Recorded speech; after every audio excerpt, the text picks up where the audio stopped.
président français espionné par les Américains. François Hollande et Barack Obama viennent de se parler au téléphone et Obama s'engage à en finir avec ses pratiques du passé. Israël décide de retirer les autorisations de passage à 500 Gazaouis qui devaient se rendre à Jérusalem ce week-end. C'est la conséquence d'un nouveau tir de roquette sur le sud d'Israël hier soir.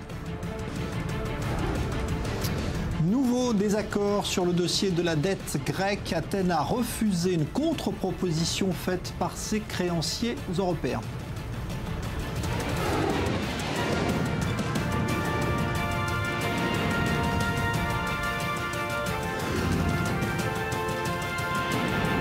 Le Grand Direct avec Jean-Charles Banoun.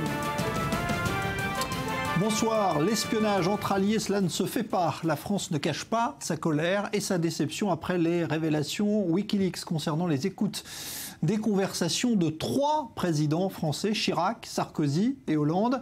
Crise diplomatique entre Paris et Washington puisque Obama et Hollande ont même dû se parler tout à l'heure au téléphone. Léa Berdugo. Friture sur la ligne franco-américaine. Dès l'annonce des révélations, François Hollande a convoqué en urgence un conseil de défense. Le chef du gouvernement, les ministres de l'Intérieur et de la Défense, le secrétaire général de l'Élysée, tous étaient présents. L'objectif, évaluer la totalité des informations publiées dans la presse et prévoir une réaction utile. Les explications entre Paris et Washington vont débuter assez rapidement. Le porte-parole du gouvernement a tenu à mettre les points sur les i. Des engagements avaient été pris par les autorités américaines. Et je le dis, souhaitons que ces engagements soient respectés et nous les rappellerons. Paris n'autorise pas ce genre de pratique à l'encontre de dirigeants étrangers. C'est ce qu'a déclaré François Hollande. Le Premier ministre a lui appelé à un code de bonne conduite entre pays alliés. Ces pratiques constituent donc une très grave violation de l'esprit de confiance qui doit nous animer. Les États-Unis doivent reconnaître non seulement le danger que de tels agissements font peser pour nos libertés, mais aussi tout faire et vite pour réparer les dégâts que cela occasionne dans les relations entre pays alliés et entre les États-Unis d'Amérique et la France. Les réactions sont vives également du côté de l'opposition française. Certains ont leur petite idée de la réponse à apporter. Le député de droite, Pozzo Di Borgio, suggère de faire détruire la partie de l'ambassade où les écoutes ont eu lieu, quand d'autres proposent un renvoi de l'ambassadrice américaine. À l'extrême gauche et à l'extrême droite, on réclame l'arrêt des négociations sur le traité de libre-échange Union européenne-États-Unis, une action qui semble exclue par le porte-parole du gouvernement, Stéphane Le Foll, ayant appelé à garder la mesure. Du côté de Nicolas Sarkozy, son entourage a fait savoir qu'il jugeait ces méthodes inacceptables en règle générale et plus particulièrement entre alliés. La Maison-Blanche a elle aussi communiqué rapidement. Elle a fait savoir qu'elle ne ciblait pas les communications du président Hollande, sans toutefois mentionner le passé.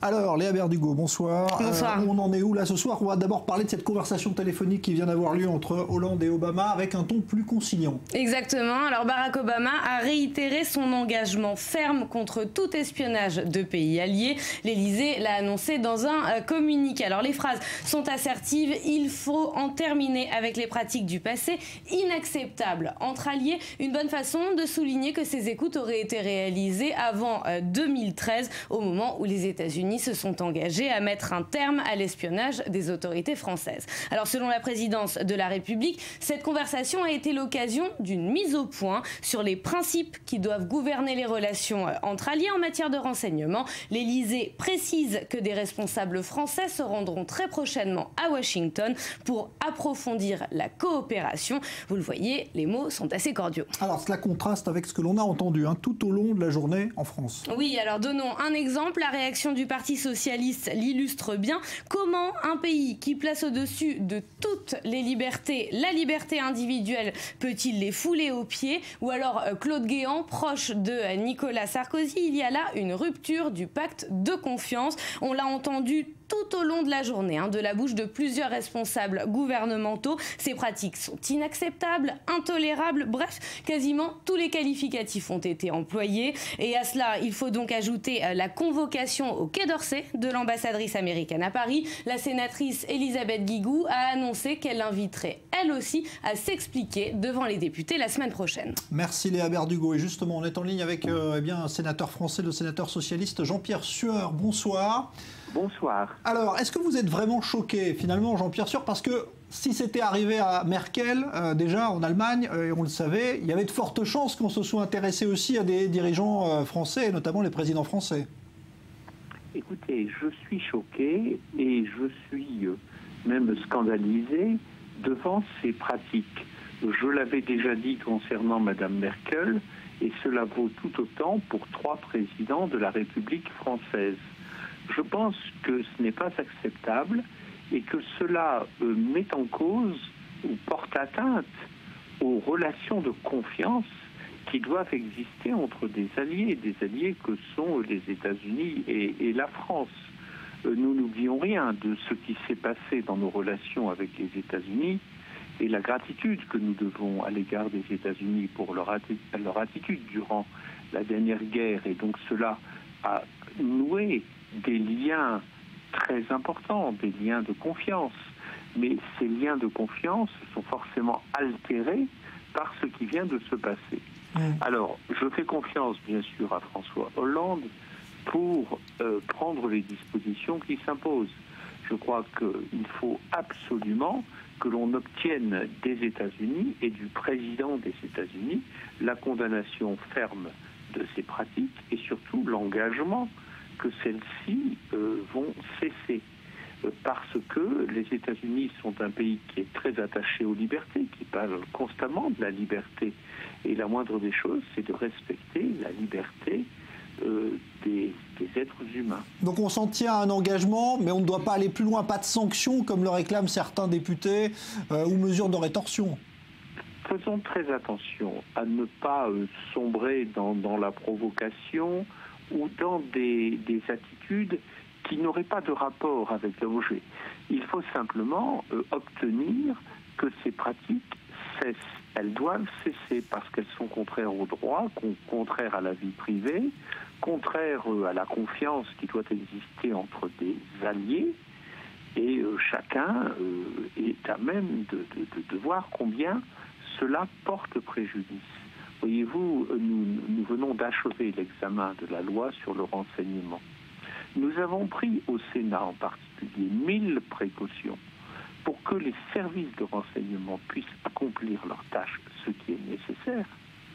C'est indispensable pour lutter contre le terrorisme, mais dans le respect de la vie privée, dans le respect des données personnelles, dans le respect de l'intimité de chacun.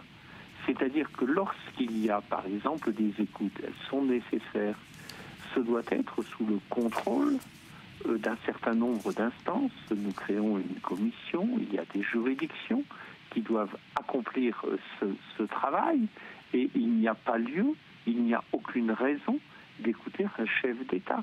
Il y a des raisons d'écouter des personnes qui s'adonnent à des actes terroristes ou qui les préparent, évidemment. Merci, merci Jean-Pierre Sueur. Il est profondément scandaleux d'écouter un chef d'État. Mais de toute façon, au-delà du chef d'État, il est scandaleux, il est anormal et nous refusons tout ce qui est écoute de masse, c'est-à-dire pompage massif des données, comme cela a pu malheureusement exister à la NSA, c'est-à-dire des milliards de données sont pompées, et elles sont après exploitées par des algorithmes de manière indifférenciée. Ce n'est pas possible. Merci. Il faut lutter contre le terrorisme, mais cela ne justifie absolument pas les actes dont nous venons de prendre connaissance aujourd'hui. Je vous remercie. Merci à vous, Jean-Pierre Sueur. Je rappelle que vous êtes sénateur socialiste, donc vous réagissez à cette affaire. Cyril Amar, bonsoir. Bonsoir.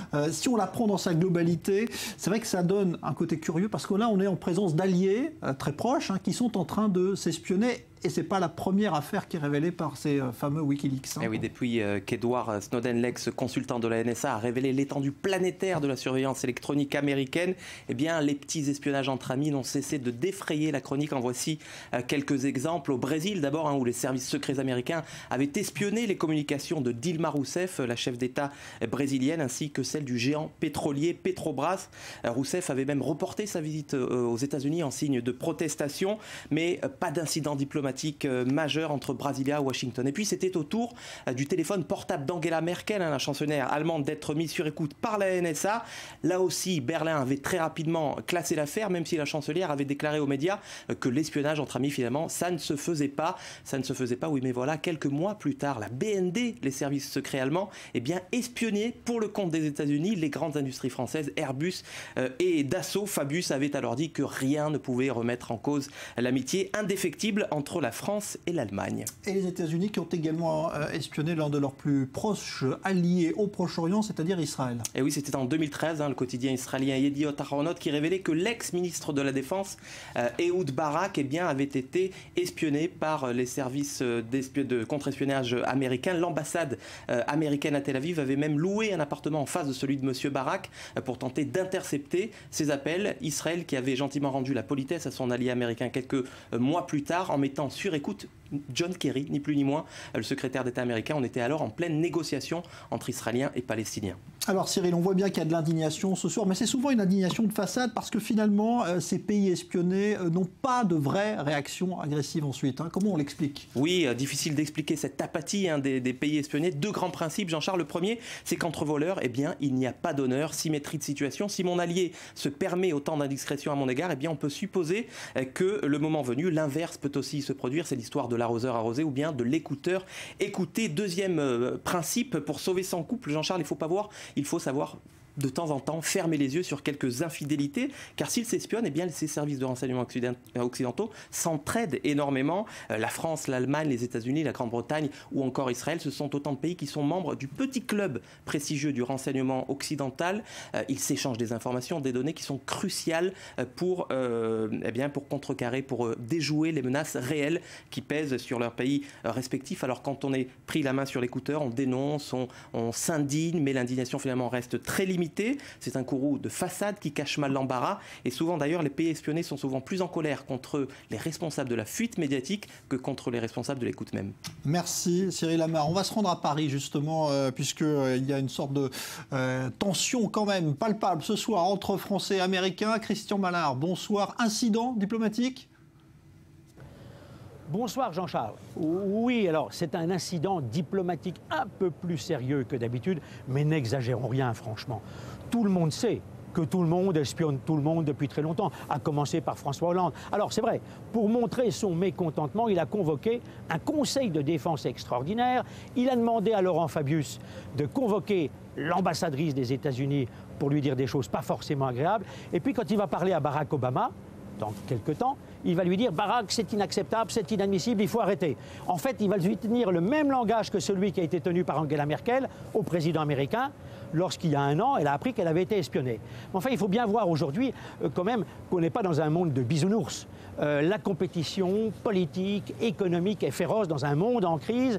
Et les Américains, par exemple, n'admettent pas bien que la France, aujourd'hui, vende des Rafales, du matériel militaire sophistiqué aux pays du Golfe, dont l'Arabie Saoudite, qui se détache de plus en plus des États-Unis parce qu'elle ne fait plus confiance à Obama et sa politique nucléaire avec l'Iran.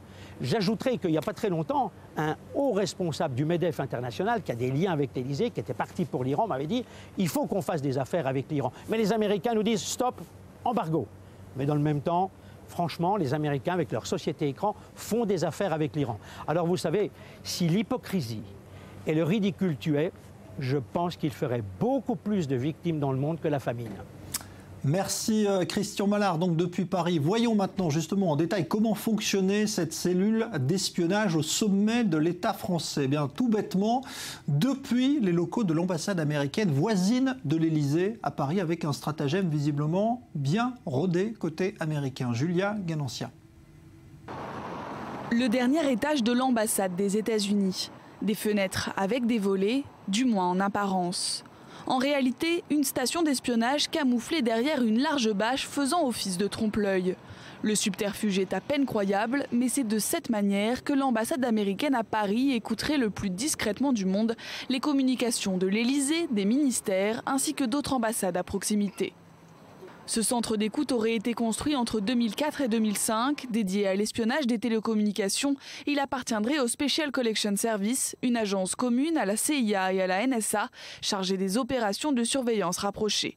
L'immense bâche qui recouvre les antennes laisse passer les signaux électromagnétiques. 80 sites de ce type ont été construits dans le monde et 19 pays en Europe disposent de telles stations espions. Les villes de Berlin, Genève, Madrid ou encore Varsovie en abritent également.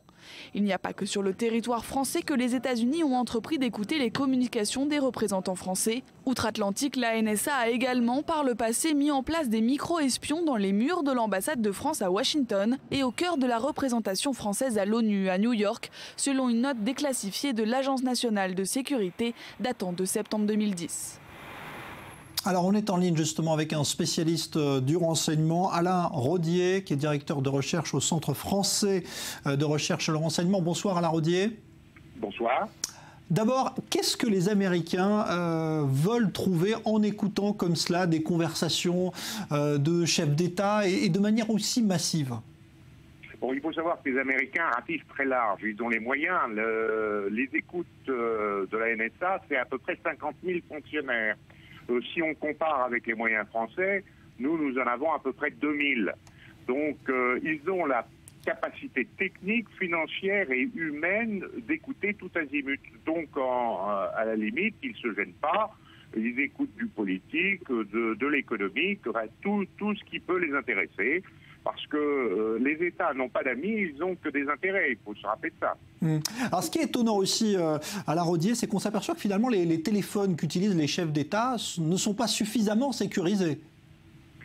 C'est-à-dire qu'ils n'utilisent pas les téléphones qui sont cryptés spécialement, mais ça pose effectivement un certain nombre de problèmes, parce que quand on a un téléphone crypté, il faut également que la personne qui est à l'autre bout du fil, enfin des ondes, ait le même modèle. Donc tout le monde n'en est pas doté. Et il est beaucoup plus pratique très souvent d'utiliser les téléphones du commerce, qui eux, bien sûr, sont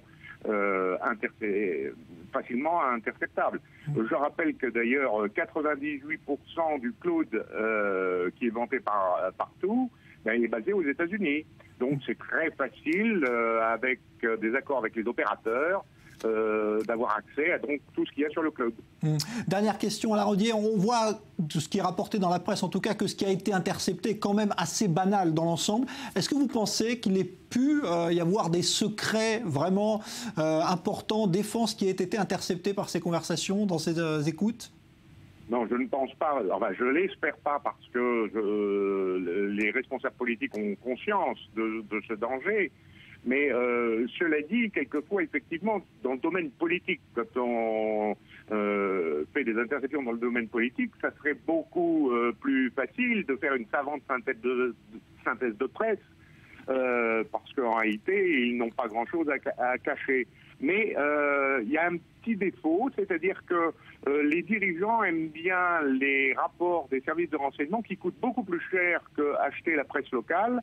Et donc, il y a une sorte de valeur ajoutée parce que c'est une information qui a coûté très cher. Merci beaucoup, Alain Rodier. Ça justifie peut-être tout ce qui s'est passé.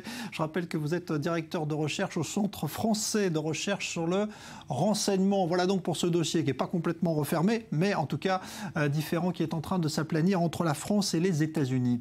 La police israélienne a procédé aujourd'hui à une dizaine d'arrestations après l'attaque d'une ambulance militaire transportant des blessés syriens. C'était avant-hier soir.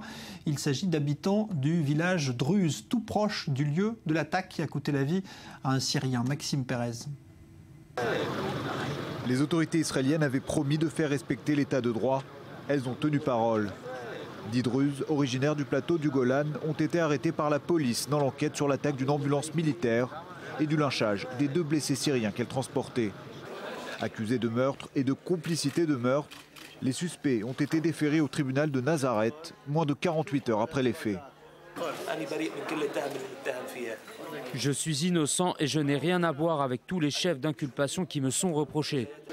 10 hommes qui clament unanimement leur innocence, tandis que leur avocat parle d'un incident qui a dégénéré. C'est un incident qui a impliqué une foule nombreuse. On ne peut pas prendre au hasard 1, 2 ou même 10 suspects et affirmer que ce sont eux les responsables du lynchage. Dans l'espoir d'embarrasser les autorités israéliennes, les avocats des suspects ont demandé l'autopsie du blessé syrien lynché par la foule. Objectif, déterminer la nature de ses blessures, ce qui pourrait en dire beaucoup sur son identité. Nous pensons que ce blessé syrien était membre du front Al-Nosra et c'est la thèse défendue par la population druze. Or, le 18 septembre 2014, l'organisation Jobat al-Nosra a été définie comme un groupe terroriste par Israël. En admettant que ces combattants soient soignés, ils doivent ensuite être transférés en prison et non renvoyés sur le champ de bataille. De l'armée à l'échelon politique, les responsables israéliens rejettent les accusations de la communauté druze et n'entendent pas laisser les tensions actuelles dicter leurs agissements. Nous allons continuer à fournir une assistance humanitaire à des femmes, des enfants et d'autres blessés qui se rendent à notre hôpital de campagne, déployé le long de la frontière étant donné la situation en Syrie, en particulier dans la région proche du Golan. Ce sont nos valeurs et personne ne décidera quelle doit être notre politique et nos calculs. À Jérusalem ce mercredi, le Premier ministre Benjamin Netanyahou a reçu les leaders de la communauté druze. Entre condamnation des événements et fermeté affichée, l'heure était plutôt à l'appel au calme. Inquiétude pour le sort d'une famille arabe israélienne originaire du village de Sakhnin. Un couple et ses enfants soupçonnés d'avoir rejoint la Syrie pour intégrer les rangs de l'État islamique. C'est le maire du village qui a donné l'alerte car ce n'est pas le premier cas de départ vers la Syrie. Reportage sur place, Maël Benoliel. Les habitants de la ville sont encore sous le choc de la nouvelle. Ici, à Sakhnin, on a même du mal à y croire. Et pourtant, une famille de cette ville arabe du nord d'Israël aurait franchi le pas et serait en passe de rejoindre la Syrie depuis la Turquie pour renforcer les rangs de l'État islamique. C'est le maire de la ville, Mazen Gnaïm, le premier, qui a été alerté par les proches, inquiets d'être sans nouvelles depuis quelques jours déjà, alors que les parents et leurs 3 enfants auraient dû être rentrés après des vacances en Roumanie. C'est une famille connue ici, une famille très respectable. Le père a une vie sociale très développée, un bon travail, donc pour nous c'est un véritable choc. C'est à cause d'Internet, de Facebook, de tous ces outils. Depuis leur ordinateur, ils arrivent à faire du lavage de cerveau et cela me désole. La ville tout entière ne comprend pas ce qui a pu se passer dans la tête de cet homme, qui prend avec lui sa femme et ses 3 enfants là-bas. Une incompréhension partagée par les proches. Dans le quartier où résidait cette famille sans problème il y a encore quelques jours, c'est la consternation. Des membres de la famille se sont envolés vers la Turquie pour essayer de les retrouver avant qu'il ne soit trop tard. Un proche resté sur place qui ne souhaite pas parler à visage découvert se confie. Nous craignons qu'il leur soit arrivé quelque chose et nous faisons tout ce que nous pouvons pour les retrouver. Nous demandons aux autorités de nous aider. Peut-être qu'ils se sont fait kidnapper ou qu'ils sont perdus. En tout cas, nous ne savions pas qu'ils voulaient se rendre en Syrie ou en Turquie. Embrigadement ou enlèvement, c'est l'incertitude. En tout cas, c'est dans cette mosquée que le père de famille avait pour habitude de prier. Musulman pratiquant mais traditionnaliste en apparence, il n'a jamais eu de comportement qui aurait pu laisser entrevoir un tel acte.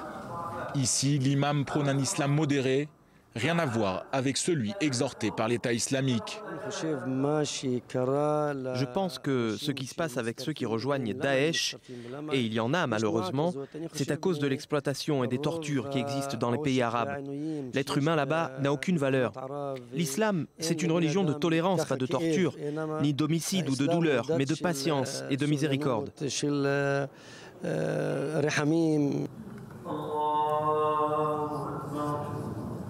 C'est ici, dans ce quartier résidentiel de Sakhnin, que cette famille vivait. Si ce nouveau cas se confirmait, il serait désormais 40 Arabes israéliens à être partis faire le djihad pour le compte de l'État islamique. Les services de sécurité israéliens se sont refusés à tout commentaire. Et Israël qui a décidé de suspendre les permis accordés à 500 habitants de Gaza pour aller prier à la mosquée Al-Aqsa ce week-end à l'occasion du Ramadan. C'est la conséquence du nouveau tir de roquettes enregistré hier sur la région d'Ashkelon, tir qui n'a fait ni victime ni dégâts. Écoutez le ministre de la Défense israélien tout à l'heure. Nous tenons évidemment le Hamas pour responsable et avons réagi en détruisant le lanceur qui a servi au tir de roquettes, ainsi qu'en supprimant un certain nombre d'allègements destinés aux habitants de Gaza pendant la période actuelle de Ramadan. Cette situation est bien entendu inacceptable, en particulier pour les Israéliens vivant en lisière de Gaza et pour nous-mêmes en tant que gouvernement. C'est pourquoi nous continuerons de réagir avec fermeté, mais aussi de manière mesurée et réfléchie, de sorte à ce que le cessez-le-feu en vigueur à Gaza depuis l'été dernier, au terme de l'opération Bordure Protectrice, puisse durer.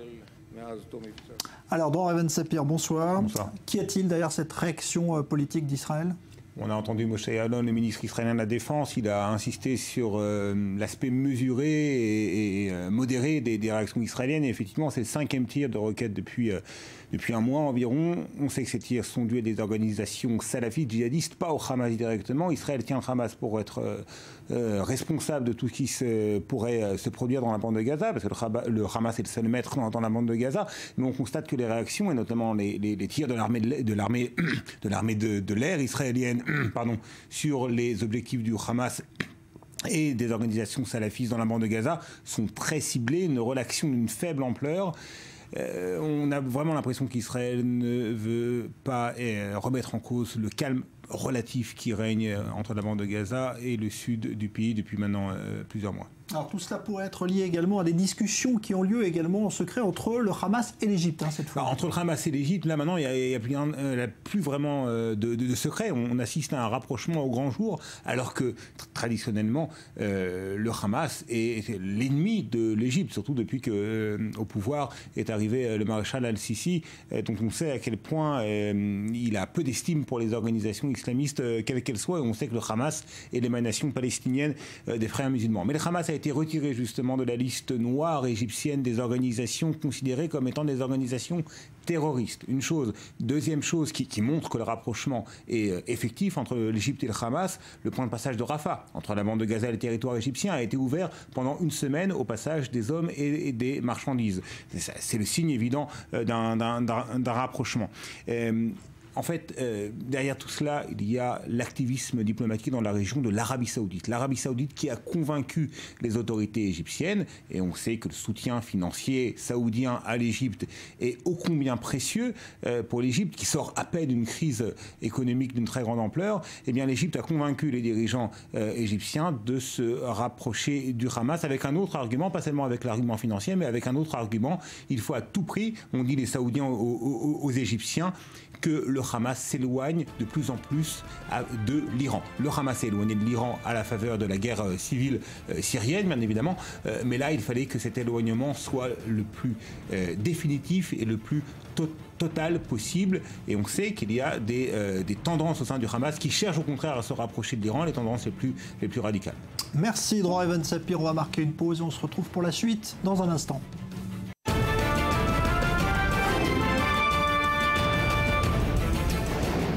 L'affaire des présidents français espionnés par les Américains, Barack Obama vient d'assurer François Hollande qu'il était déterminé à mettre un terme à ces pratiques du passé qui n'ont plus cours aujourd'hui. Israël a décidé de retirer les autorisations de passage à 500 Gazaouis qui devaient se rendre à Jérusalem ce week-end pour le Ramadan. C'est la conséquence d'un nouveau tir de roquette sur le sud d'Israël hier soir. Et puis, nouveau désaccord sur le dossier de la dette grecque. Athènes a refusé aujourd'hui une contre-proposition faite par ses créanciers européens. On en parle tout de suite.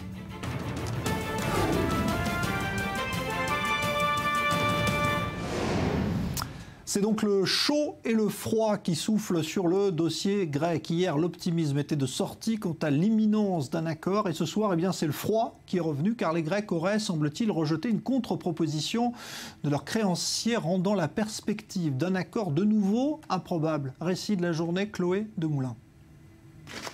Devant les caméras, Alexis Tsipras garde le sourire. Pourtant, dans les coulisses des négociations, rien ne va plus entre la Grèce et ses créanciers. En route pour Bruxelles, le leader de Syriza a de nouveau attaqué le Fonds monétaire international, lui reprochant son intransigeance vis-à-vis de la Grèce et même sa responsabilité criminelle dans la crise qu'elle traverse. La sanction est tombée quelques heures plus tard. Le gouvernement grec rejette la contre-proposition que lui a soumise ses créanciers, et particulièrement les exigences du FMI. Hausse de la TVA ou encore nouvelle coupe budgétaire. Bref, un nouveau plan d'austérité qui inquiète dans les rues d'Athènes. Ce sera douloureux, très douloureux. Je ne comprends pas ce qu'ils ont fait pendant 5 mois si c'est pour en arriver à un tel résultat. Les hausses d'impôts constitueront un nouveau fardeau pour le peuple, pour les travailleurs et les familles. Avec cet accord, nous allons peut-être éviter le pire, mais le problème restera entier et on dirait que cela va continuer encore comme ça dans le futur. Pour parvenir à un accord, il reste encore un long chemin à faire, admettons du côté de Berlin. Un aveu bien loin de l'optimisme affiché mardi par la chancelière Angela Merkel. Alors Lionel Friedfeld, bonsoir. Bonsoir, analyste financier. Donc retour à Bruxelles ce soir pour Tsipras. Qu'est-ce qui est en train de se passer? Alors effectivement, Alexis Tsipras est de retour à Bruxelles. Il a été invité par la Commission européenne à continuer le grand oral devant la Troïka, la BCE, le Fonds monétaire international. Et notamment, parce que comme vous l'avez mentionné, il a refusé une contre-proposition de la Troïka, notamment le sujet de la TVA, l'augmentation de la TVA, et pour faire des coupes dans les dépenses de l'État. Alors on se rend compte que c'est un véritable bras de fer. Ça fait quand même 6 mois qu'il y a des discussions entre la Grèce et la Troïka, mais surtout ce qui est intéressant, c'est que la Grèce bloque tout le processus européen, puisque la Grèce représente 1% du PNB européen, donc de la richesse européenne. On se rend compte qu'un petit pays peut bloquer l'Europe, premièrement, et deuxièmement, la Grèce avait déjà fait les siennes. En 1981, on s'en souvient, elle avait maquillé ses comptes nationaux aidés par Goldman Sachs, qui conseillait le gouvernement grec pour entrer à l'époque dans ce qu'on appelait la CE. Alors, on va parler d'un autre dossier maintenant, et c'est en France que ça se passe. Le gouvernement français, Lionel, s'est félicité aujourd'hui du rejet par Bouygues de l'offre de rachat d'SFR Numéricable. Qu'est-ce qu'il y a derrière ce sourire donc, du gouvernement français? Sourire de Martin Bouygues surtout, qui rejette cette offre de 10 milliards d'euros, principalement pour la première raison, c'est notamment, il doute de la capacité d'SFR de pouvoir financer cette opération. Deuxième doute de l'autorité de la concurrence, en disant en fusionnant notamment ces deux opérateurs mobiles, il n'y aura jamais d'accord. Et troisièmement, des doutes par rapport à l'emploi. On se rend compte que bien derrière, c'est véritablement deux types de capitalisme. Le capitalisme de Martin Bouygues, fils de Francis Bouygues, qui avait constitué le mania du BTP, qui avait racheté notamment TF1 en 1987, qui avait constitué un empire un petit peu de médias et télécoms, mais qui n'avait jamais véritablement explosé en étant un empire européen, voire mondial. De l'autre côté, Patrick Drahi a réussi ce que Bouygues n'a pas réussi, a réussi ce que Xavier Niel n'a pas réussi, c'est-à-dire de racheter Numéricable, de racheter SFR, d'aller faire une acquisition à 9 milliards de dollars aux États-Unis, le 7e câble opérateur américain, mais également de racheter Portugal Télécom et donc de constituer véritablement un groupe de médias et télécoms international. Quelles conséquences sur la guerre des prix rapidement? Parce que certains disaient que si on enlevait un opérateur, il n'y aurait plus de guerre des prix en France. Ça va être le cas ou pas? Alors non, mais c'est un argument. Effectivement, il peut avoir une telle fusion. Il faut simplement après avoir des accords juridiques, notamment en termes d'emploi, en termes de prix. Tout peut être régulé. Merci Lionel Friedfeld. Un an après le conflit à Gaza, le tourisme israélien misait beaucoup sur la saison estivale qui est en train de s'ouvrir. L'été dernier, pour cause de tirs de missiles à répétition et de guerre, les touristes avaient déserté les plages et les hôtels et les résultats de l'industrie touristique s'en étaient ressentis. Reportage Julien Baloul. C'est l'actu éco qui agite Israël ce mois-ci. Le tourisme se porte mal et le constat est partagé par toutes les agences de voyage. Si on compare entre l'année 2014 et 2015, pour l'année 2015, il y a une baisse de 20% de touristes dans l'ensemble des pays du monde. À l'échelle nationale, les chiffres publiés il y a quelques jours sont eux aussi sans appel. Moins 18% d'arrivées de touristes étrangers de janvier à mai, moins 27% de nuitées de touristes étrangers de janvier à mars et moins 30% d'arrivées directes de touristes étrangers à Eilat. Les raisons de cette crise sont multiples. Tout d'abord, la guerre de l'été dernier qui a entraîné des annulations en cascade et qui a effrayé de nombreux touristes. Ensuite, la chute de l'euro face au dollar qui rend les vacances plus onéreuses pour les Européens. Et enfin, le coût parfois exorbitant des séjours en Israël. Le pays serait la 19e destination touristique la plus chère au monde selon le Forum économique. Face à des stations balnéaires comme Ibiza, Mykonos et Antalya, Israël a du mal à rivaliser. Toutefois, en dépit du marasme, Tel Aviv s'en tire mieux que le reste du pays et les hôteliers notent que les clients repartent tous heureux. Nous ne ressentons pas de peur chez nos clients. Ceux qui viennent à Tel Aviv s'aperçoivent que la ville est sûre. Probablement une des plus sûres au monde. On peut s'y balader à n'importe quelle heure du jour ou de la nuit. Les touristes ici sont très heureux et se rendent compte que la réalité est très différente de ce qu'ils voient à la télévision. Les professionnels du secteur s'accordent donc tous à dire qu'Israël a un potentiel touristique immense, inexploité, et appellent l'État à réagir. Le gouvernement israélien doit faire du tourisme sa priorité. En premier lieu, la priorité, c'est l'augmentation des infrastructures qui manquent beaucoup en Israël.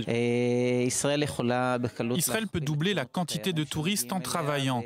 Je regrette vraiment de voir qu'aucun député ne se bat pour obtenir le ministère du Tourisme et qu'il soit considéré comme secondaire, alors qu'il s'agit d'un poste clé qui peut faire rentrer beaucoup d'argent dans les caisses de l'État et créer énormément d'emplois.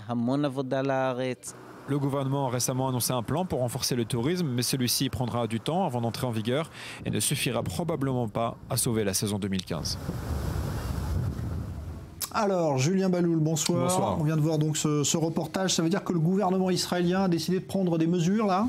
Voilà, c'est en fait le ministre du Tourisme, qui est récemment nommé, puisque le gouvernement est tout récent, a annoncé des mesures d'exception pour relancer le tourisme en Israël, notamment, comme on l'a entendu dans ce reportage, face à la situation qui est assez dramatique. Alors les mesures, on va les annoncer. En fait, ça concerne surtout ça concerne le temps qu'il faut pour construire un hôtel. Actuellement en Israël, tenez-vous bien Jean-Charles, il faut 15 ans pour construire un hôtel en Israël. Donc c'est un peu long, 15 ans. Entre le moment où ils ont l'autorisation et le moment où l'hôtel est ouvert, il faut 15 ans. Donc il veut réduire ça pour faire baisser notamment les prix. Il faut savoir qu'à ce moment en Israël, il y a plus de chambres proposées sur le site Airbnb que de chambres d'hôtel. C'est pour dire à quel point la situation est dramatique. Je note quand même qu'en 2012, il y avait déjà eu une commission parlementaire sur le sujet, sur comment faire baisser le coût du tourisme en Israël, amener plus de monde.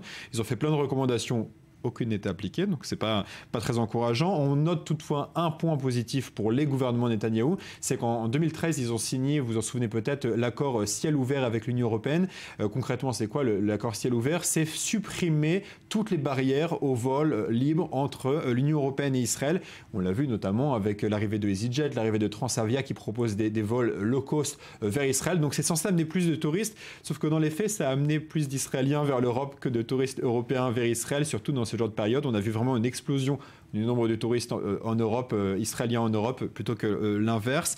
Donc voilà, ça c'est plutôt le côté positif de cette affaire, c'est l'accord ciel ouvert. En revanche, pour les hôtels, il y a encore beaucoup de travail. Bon, donc on se demande si tout cela va suffire à relancer le tourisme efficacement? Alors au-delà de cette mesure purement bureaucratique, le vrai souci c'est qu'il y a une carence de communication, ça c'est classique en Israël. Si on compare par exemple avec la Tunisie, après le printemps arabe, la Tunisie a fait de vastes campagnes de communication, de campagnes de publicité finalement pour amener des touristes et dire la Tunisie est un pays sûr, la Tunisie est un pays agréable, la Tunisie est un pays où il faut bon vivre, venez en vacances en Tunisie. Et Israël ne l'a pas fait après la dernière guerre, donc ça ne suffira pas. Et un dernier point, il n'y a pas que le tourisme qui baisse, Jean-Charles, les investissements étrangers en Israël sont en chute libre. En 2014, ça a été publié ce matin, en 2014, les investissements étrangers ont baissé de 46%.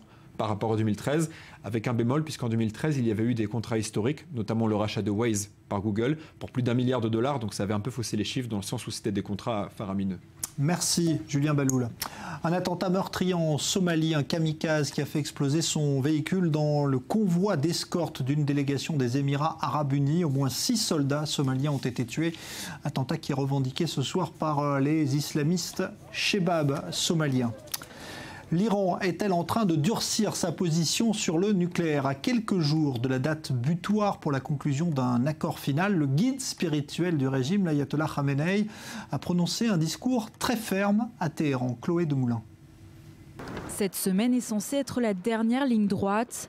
De Genève au Luxembourg en passant par Vienne, 20 mois de discussions intensives, nuit et jour, parfois jusqu'au bord de la rupture. Entre la République islamique et les 5+1, les négociations ont pris des allures de marathon. Objectif, s'assurer que le nucléaire iranien sera uniquement civil et cela le plus longtemps possible. Ce n'est que lorsque le pays aura respecté ses engagements qu'il recevra du lest en échange, à savoir la levée des sanctions internationales qui entravent son économie. C'est là où le bas blesse. Mardi soir, l'ayatollah Khamenei l'a rappelé, l'Iran ne veut pas attendre. Toutes les sanctions économiques, financières et bancaires,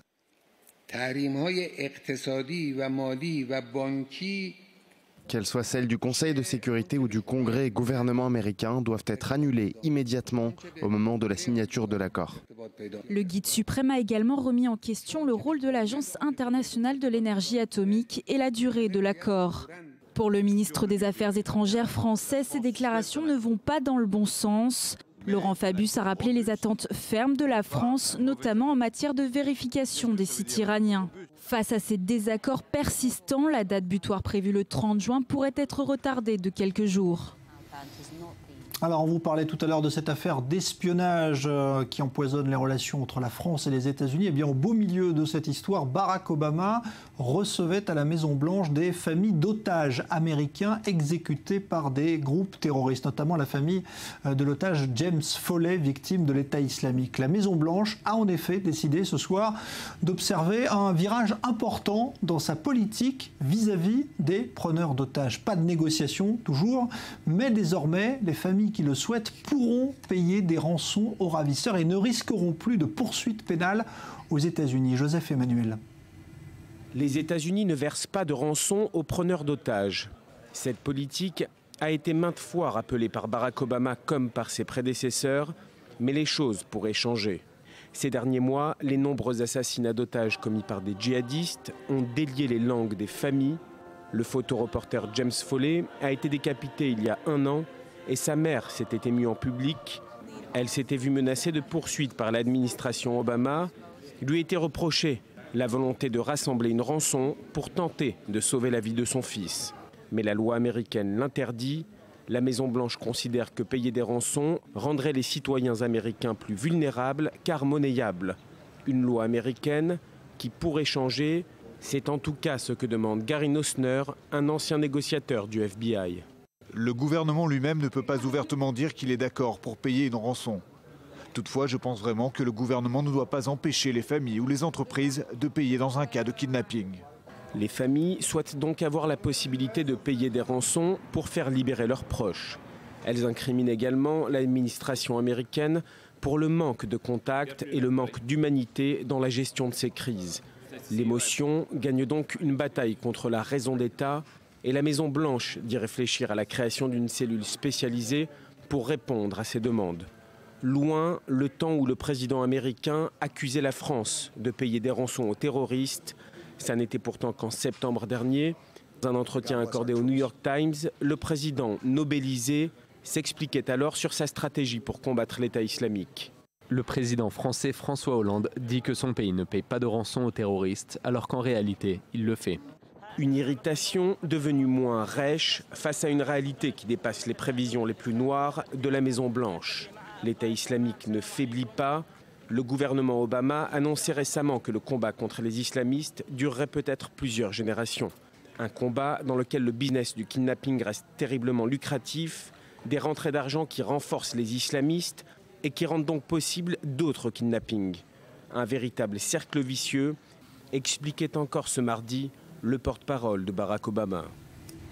Alors on écoutera dans un instant à Barack Obama qui vient donc de confirmer cette nouvelle ligne suivie par la Maison-Blanche, mais on va en parler avec vous. Raphaël Jérusalemi, bonsoir. Vous êtes ancien officier dans le renseignement militaire pour l'armée israélienne. Cette ligne suivie par les Américains, c'est une ligne qui vous semble cohérente, c'est-à-dire officiellement de dire on ne paye pas de rançon. C'est la bonne politique à afficher ? C'est la bonne politique à afficher si on a fait à l'israélienne. Ce que ne font pas les Américains, c'est-à-dire en Israël, on a la même politique, mais on a tout un arsenal de possibilités d'action secrètes, moins secrètes, pour récupérer nos otages, que ce soit un soldat comme Gilad Shalit, que ce soit n'importe quel Israélien qui soit kidnappé.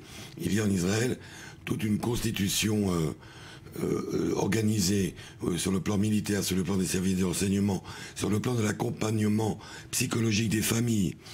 Tout cela est très bien organisé. Plus une stratégie de dissuasion, c'est-à-dire ça vaut pas la peine pour vous de...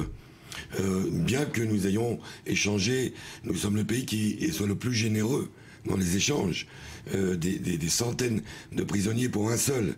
Mais d'un autre côté, nous avons une dissuasion ou une politique de représailles qui fait que ça devient tout de même coûteux de kidnapper un Israélien. Or, les Américains n'ont pas du tout ça. Il y a ici une admission de leur impuissance, une admission d'un échec. Les familles en ont témoigné. Il n'y a aucune stratégie cohérente lorsqu'il y a une prise d'otage aux États-Unis. Il n'y a même pas véritablement un service responsable.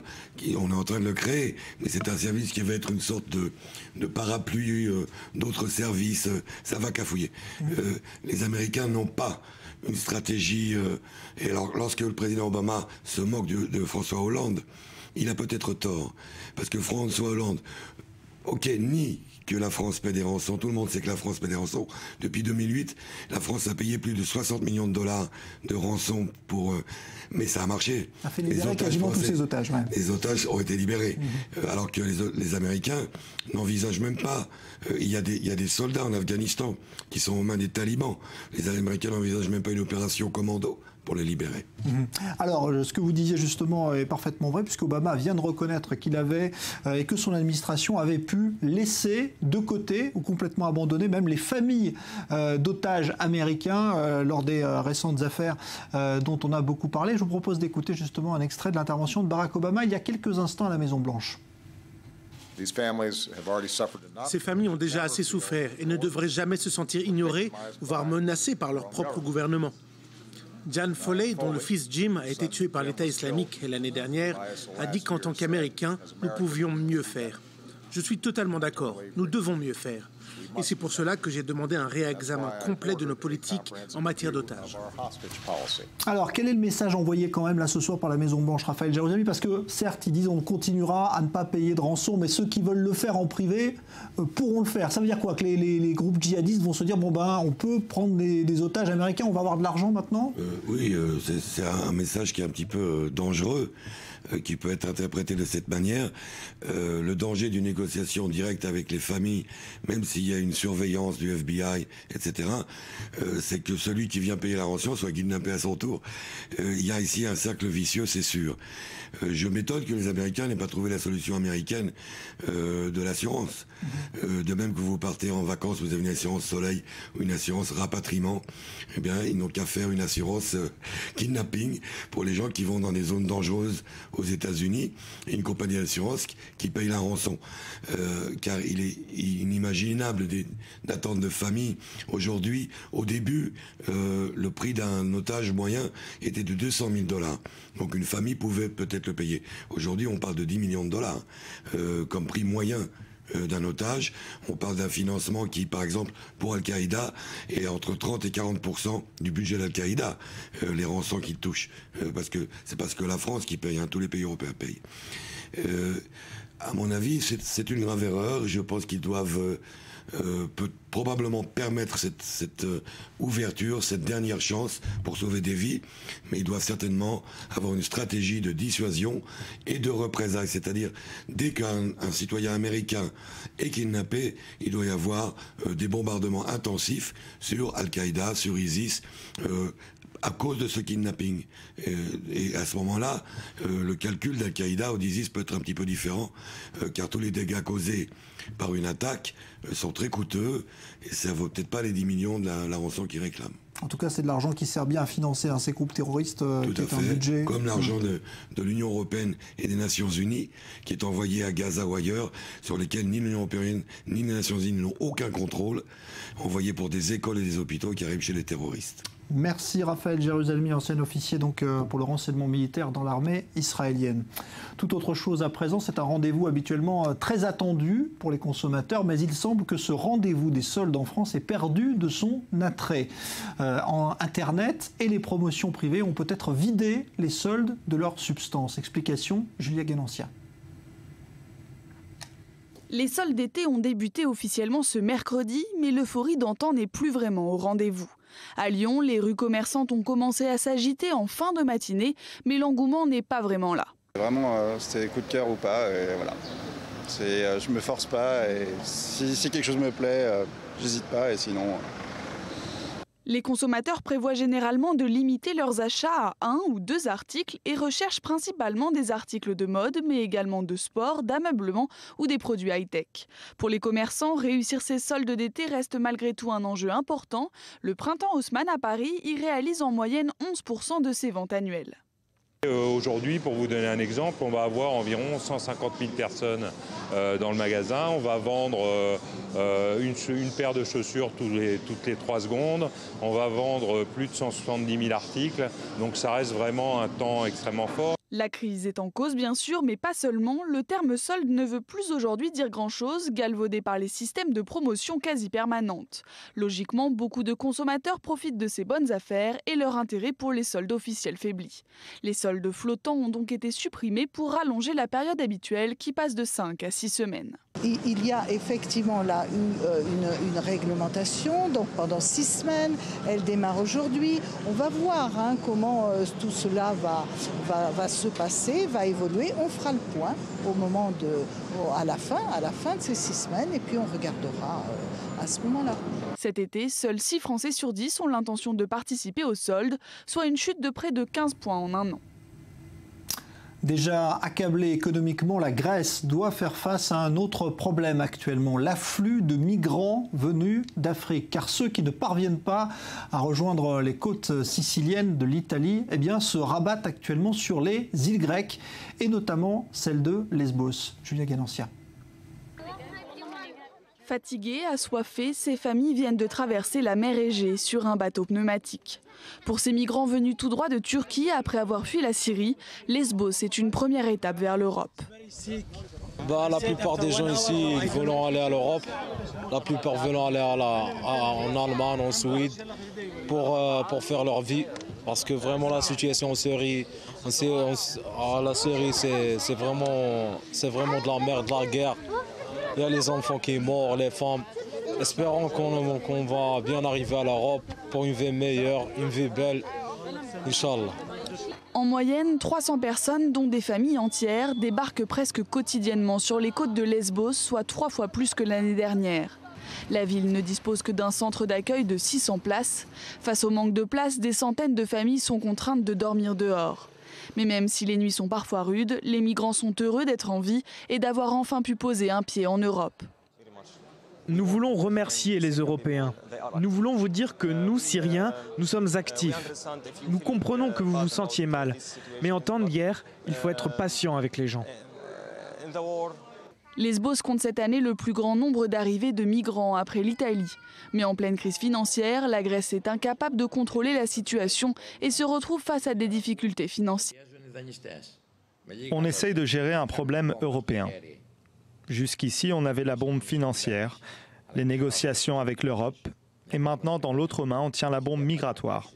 Je ne sais pas laquelle des deux amortir en premier lieu. Plus de 100 000 réfugiés et migrants sont arrivés d'Afrique du Nord en Europe cette année. Près de 2000 d'entre eux ont perdu la vie lors de la traversée.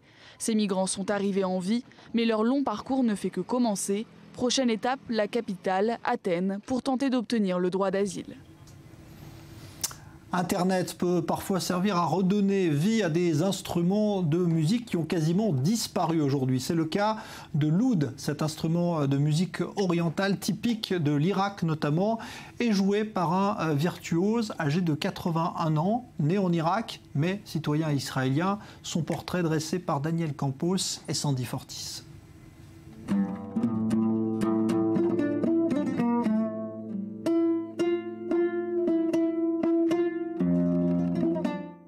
Sa technique et sa vitesse sont impressionnantes, tout comme la flexibilité de ses doigts. À 81 ans, Baroum Ezra est l'un des compositeurs et virtuoses de oud les plus chevronnés d'Israël. Il ne joue pas seulement les grands classiques moyen-orientaux, il arrange et adapte aussi de la musique classique pour le oud, Brahms.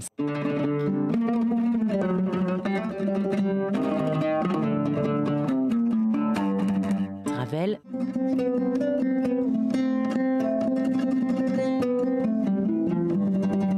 Baroum peut jouer de tout. Né en Irak en 1934, il a passé son enfance entre Bagdad et Bassora. Sa vie prend un tournant amer 10 jours à peine après sa naissance, lorsque sa mère décède suite à des complications durant l'accouchement. Pour lui, la musique est un moyen d'expression. Tout a commencé par de la simple jalousie. Un jour, mon frère a reçu un violon, alors j'en ai voulu un aussi, mais à la place, j'ai reçu un oud. Les techniques de base, c'est en Irak qu'il les a apprises auprès de son mentor, le musicien Ezra Yamin. Ses souvenirs d'une enfance heureuse en Irak prennent fin en 1951. Nos derniers jours en Irak, la situation n'était pas bonne pour les Juifs. Des lois révoquant notre nationalité sont passées et nous avons reçu un avis de déportation. C'était simple, un aller sans retour, loin de l'Irak. Loin de conserver la moindre rancune contre son pays natal, Baroum aspire à retourner un jour en Irak. J'ai pu aller en Égypte avec le violoniste égyptien Félix Mizrahi. Nous y avons rencontré Fouad El Mohandes, un acteur très célèbre là-bas. C'était une très belle expérience. هكذا يعبر أبو فريد عن فرحة السلام في كلماته وبرهوم في ألحانه ورافي بغنائه. Inspiré par Voilà, reportage pour le Culture Mag, donc consacré à l'oud, instrument désuet qu'on a pu retrouver avec beaucoup de plaisir. On va se retrouver nous aussi dans une dizaine de minutes pour évoquer les actions de boycott et la première action intentée demain par l'autorité palestinienne devant la Cour pénale internationale pour faire condamner Israël. On en parlera avec des invités. Dans un instant également à nouveau, point sur l'actualité, ce sera avec Sarah Gaudron et notamment un point sur l'affaire d'espionnage entre la France et les États-Unis. À tout à l'heure.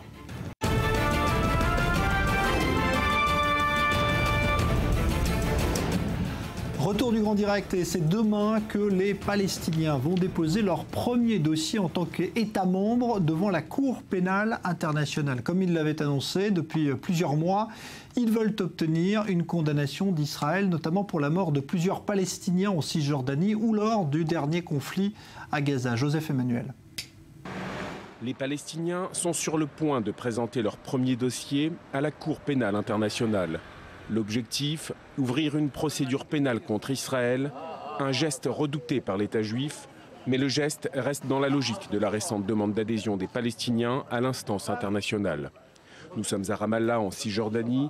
Les journalistes sont nombreux pour couvrir un dossier d'importance. Ils écoutent l'un des cadres de l'OLP les informer sur les détails du dossier. Ce que nous allons soumettre demain, c'est le début de la levée de l'impunité dont jouissait jusqu'à présent Israël face au droit international et face à la loi humanitaire internationale. Lever une impunité avec tout de même un possible retour de bâton.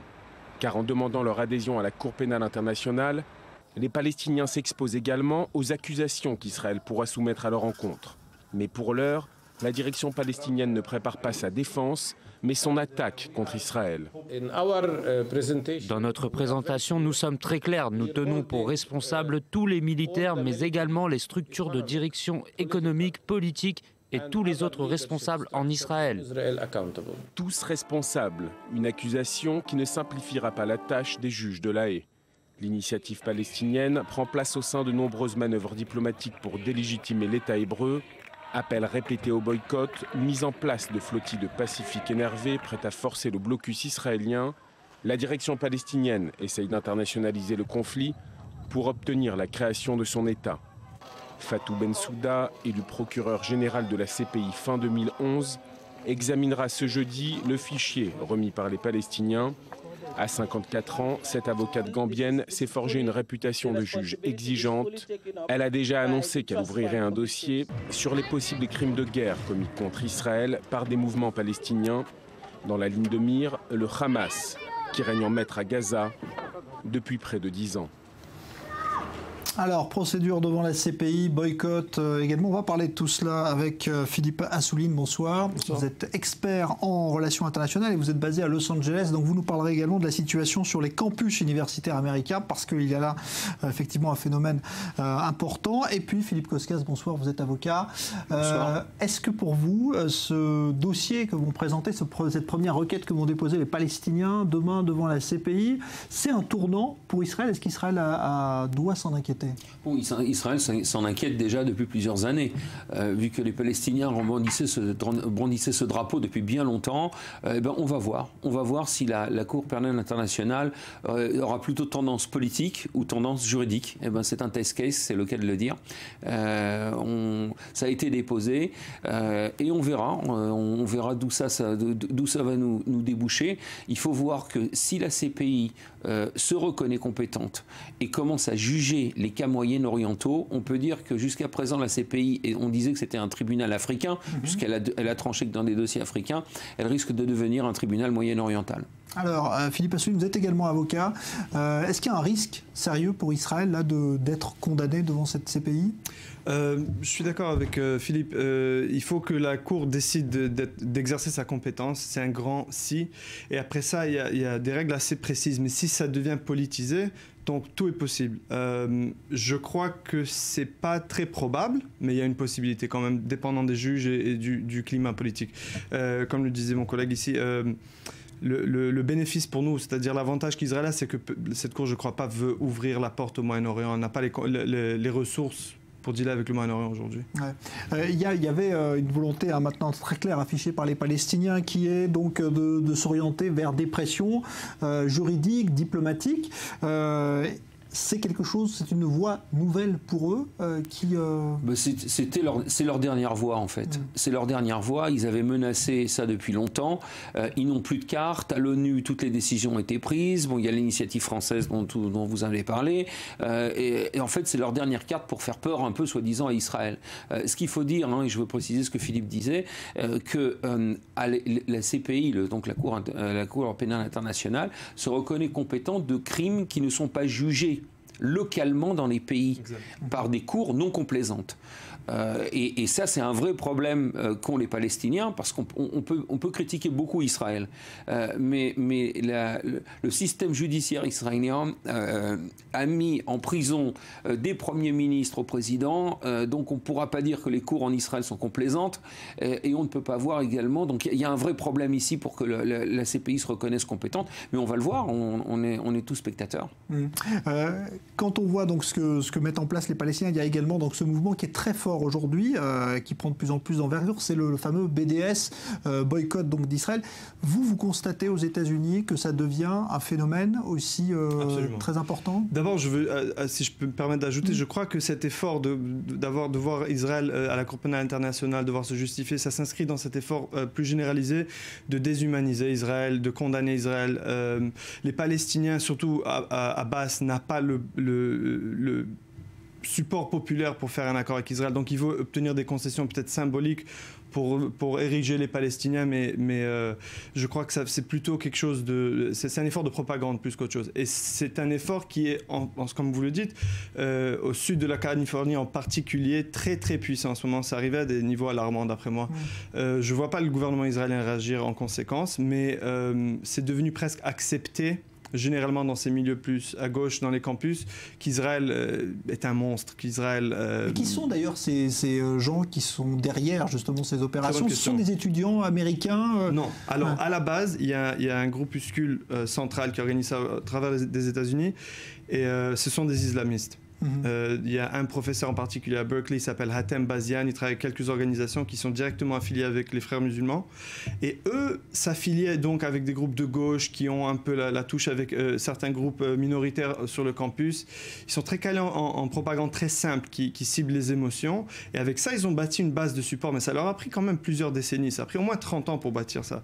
La communauté juive et le gouvernement israélien ne se réveillent que récemment, et encore ça va prendre, je crois, malheureusement plusieurs années avant qu'on comprenne comment combattre. Le gouvernement israélien ne s'était pas réveillé également, c'était la même stratégie que les Palestiniens avaient employée en Europe, où ils avaient en fait, j'allais dire, noyauté aussi des bastions universitaires, exactement sur le même prototype. Voilà. Et on a vu le gouvernement israélien malheureusement ne pas réagir, parce que c'est très difficile pour un gouvernement de réagir. Mais je suis tout à fait d'accord avec ce que Philippe disait. Il est tout à fait clair que cette saisine de la CPI, je reviens à votre ancien sujet, rend exactement... Les deux sont mêlés. Les deux sont liés, puisque c'est clair que c'est une carte politique qui est jouée. Et c'est vrai que la carte, par contre, de la propagande, entre guillemets, les Israéliens sont moins adaptés, ont moins l'habilité, ont moins les moyens de communication de le faire que les Palestiniens, et les résultats sont... Mais je crois qu'il y a un manque de désir de le faire. Il y a beaucoup de hasbara en Israël, mais c'est surtout interne. C'est pour donner l'impression aux voteurs qu'on fait quelque chose, mais on ne fait rien. C'est un slogan. Alors, il y avait une inquiétude quand même, justement, aux États-Unis, parce que certains disent, et certains professeurs disent, disent attention parce que ces étudiants qui aujourd'hui agitent les campus, demain peut-être seront des professeurs d'université aussi et pourront peut-être enseigner ça aux étudiants. Ça, c'est quelque chose qui vous inquiète à vous ou pas? Moi, j'enseigne ce sujet à l'université, donc oui, ça m'inquiète. Pour moi, c'est quelque chose qui se fait pas, mais c'est-à-dire personnellement, moi, je n'aime pas introduire mes propres opinions dans la classe, mais je sais que ça se fait énormément déjà. Il y a des professeurs qui sont très connus. C'est une manière très facile de se faire connaître, de se faire passer pour un héros des droits humains sans aucun risque de critiquer Israël. C'est devenu une mode, ça l'est depuis plusieurs années. On voit qu'il y a un changement dans les sondages. Les jeunes démocrates, les jeunes à gauche, le Parti démocrate, on le perd et assez vite. Même que le support aux États-Unis est encore fort. Mais on ne veut pas voir les États-Unis devenir comme l'Europe, comme vous disiez plus tôt. On ne peut pas se permettre ça. Et je crois que le gouvernement ne fait rien. Il y a une solution par contre, mais il faut la vendre aux Israéliens. C'est-à-dire on a 30 ans de recul et en plus, il faut convaincre les gens responsables de vouloir investir ce qu'il faut investir. Je crois qu'il y a un danger direct à l'État d'Israël. On l'a vu l'été dernier, il y a eu des transferts d'armes qui ont été suspendus. C'est entièrement en conséquence de la propagande de groupes comme BDS et de la propagande qu'ils ont fait depuis au moins 20-30 ans. Et on commence à en voir les résultats. Donc ça a un effet direct sur la diplomatie américaine. C'est ce qui est inquiétant peut-être? Oui, je trouve que c'est très inquiétant, mais c'est pas récent. Hein, ce qu'on voit, c'est comme un cancer qui se développe. Ça a commencé par l'Europe, ça se poursuit par les États-Unis. Et on voit, j'allais dire, une incapacité du gouvernement israélien, parce que c'est justement le gouvernement israélien à vouloir affronter ces guerres de ce qu'on appelle en hébreu la hasbara, c'est-à-dire l'explication. Mais même ce concept d'explication, c'est le problème. Les Palestiniens n'expliquent rien. Les groupes anti-Israël, je ne devrais pas dire palestiniens parce que la plupart maintenant ne sont même pas palestiniens, ils n'expliquent rien. C'est une manipulation émotionnelle faite à travers des images, il y a très peu de mots. On utilise des histoires que les gens ont déjà dans leur répertoire mental. Donc pour vous, c'est clairement un antisionisme qui devient antisémitisme, comme le dit aujourd'hui le gouvernement moi déjà israélien. là-bas, je ne vois pas de grosse différence. Mais oui, c'est pas au sujet de 1967, c'est même pas 1948. Systématiquement, on pousse la ligne et d'abord, les Israéliens n'ont pas été corrects avec l'occupation. Pour ça, c'est 1948, n'aurait jamais dû avoir d'État, et puis on pousse les Juifs, et on bâtit sur ce qu'on a pu faire. Il y a des efforts légaux qui réussissent aux États-Unis, mais on ne veut pas devoir censurer les gens. Il faut qu'on puisse gagner les masses, comme les Palestiniens l'ont fait. Je crois qu'on peut le faire. J'ai étudié manière de le faire, mais il faut un investissement très sérieux. Ouais. Vous avez l'impression qu'il y a une prise de conscience ou pas aujourd'hui de l'État d'Israël? Non, je ne suis pas sûr. Je suis pas sûr parce que tant que ici, je suis pas sûr. On en parle, mais je ne suis pas sûr tant que ça reste aux mains du politique. À mon avis, ça restera encore très stratifié, très pesant et pas assez dynamique. Ouais. Alors on continue à en parler quelques instants, mais je voudrais qu'on voit une illustration justement de ce boycott orchestré par les Palestiniens, parce que l'autorité palestinienne également, mène ce boycott à Ramallah, où pendant le Ramadan, on demande aux Palestiniens de ne pas consommer de produits israéliens, et le message est passé. Léa Volbert. Un groupe de Palestiniens de la bande de Gaza appelle au boycott des produits israéliens pendant tout le mois du Ramadan. La campagne est chaleureusement accueillie par la grande majorité des habitants de la bande de Gaza. Je trouve que les produits palestiniens sont meilleurs que les produits israéliens parce que vous ne savez jamais ce qu'ils mettent dans les produits israéliens. Au contraire, les Arabes sont fiables et nous connaissons le contenu. Nous savons que c'est fabriqué par des mains palestiniennes, pas par des étrangers qui tuent nos enfants et occupent notre territoire. C'est la 4e année consécutive que ce collectif palestinien appelle au boycott des produits israéliens dans la bande de Gaza. Et il considère déjà cette édition comme un succès. L'un des organisateurs de la campagne affirme que la consommation de produits israéliens a déjà diminué de 60%. Conséquence directe, la production locale est passée de 25 à 40%. Pour ce militant, le boycott des produits israéliens est une véritable aubaine pour les milliers de Palestiniens sans emploi, mais aussi un encouragement au développement des actions de boycott, comme celle par exemple du BDS. La guerre de Gaza a beaucoup affecté les gens et nous continuons d'appeler les consommateurs au boycott des produits israéliens. Nous, les vendeurs, ça ne nous affecte absolument pas. Honnêtement, si c'était un problème pour nous, nous aurions repris la vente des produits israéliens, mais ce n'est vraiment pas le cas. La campagne est soutenue par le ministère palestinien de l'économie et plusieurs organisations qui ont notamment participé à la distribution de tracts et à d'autres actions de sensibilisation au boycott. Alors, ce boycott a-t-il un impact, à votre avis, aux États-Unis? Parce que là, on est évidemment au territoire palestinien, mais est-ce que ça a un impact? Alors, il faut définir impact. Ouais. Je ne crois pas que le plus grand danger de ce boycott est économique. Ça pourrait le devenir. Mais pour l'instant, je vais vous donner un exemple. Il y avait un vote à l'Université de Los Angeles, à UCLA, et on a passé 12 heures à discuter de qu'est-ce qu'on devrait faire compte tenu des crimes israéliens. Donc l'impact, c'est que les crimes israéliens, maintenant, c'est accepté. Comme oui, c'est clair, il y a eu des crimes israéliens. Quelque chose qui n'est pas du tout vrai et qui peut au moins être débattu. Et ça, c'est le premier impact. Quand on change les associations primaires, ça affecte comment les gens interprètent les nouvelles après. Ça affecte leur volonté de supporter des politiciens qui supportent Israël. Le côté économique commence à venir. Et peut-être ça réveillera le gouvernement israélien, mais ça sera bien trop tard.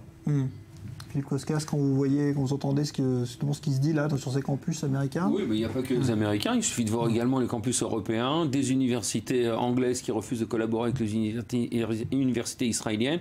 On peut voir en effet, je suis absolument d'accord avec ce que dit Philippe, ça fait défocaliser. On ne parle plus, est-ce qu'il y a eu crime ou pas eu crime? On boycotte, donc on chante la problématique pour passer à l'acte.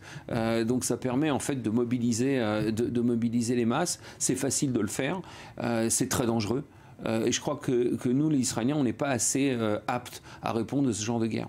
Donc il y aura un relais qui sera pris par quoi? Par des associations américaines, par exemple? Il commence à avoir un mouvement...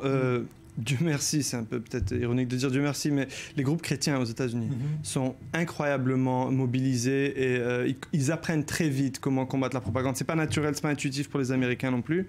Et ils ont moins peur que les Juifs de se présenter. Il y a beaucoup de groupes juifs qui commencent à s'organiser. Il y avait un meeting il y a 2 ou 3 semaines à Las Vegas où j'y étais. On voit les donateurs juifs qui commencent à s'impliquer, mais je crois malheureusement qu'il y aura plusieurs erreurs avant qu'on trouve la solution. Moi, je crois que je comprends parce que j'étudie ça, mais de convaincre un juif à penser en termes de propagande au lieu d'arguments, c'est très très difficile. Et ben voilà, donc en tout cas c'est un dossier déjà demain qui sera suivi de près, attentivement auprès de la Cour pénale internationale. Merci, merci à vous Philippe Assouline, merci Philippe Koskas. Dans un instant, nouveau point sur l'actualité, notamment à Boston, où la peine de mort vient d'être prononcée à l'encontre de l'auteur de l'attentat contre le marathon de Boston. C'était attendu ce soir, cela vient donc d'être confirmé officiellement. Sarah Gaudron vous détaillera tout cela dans un instant. Bonne soirée.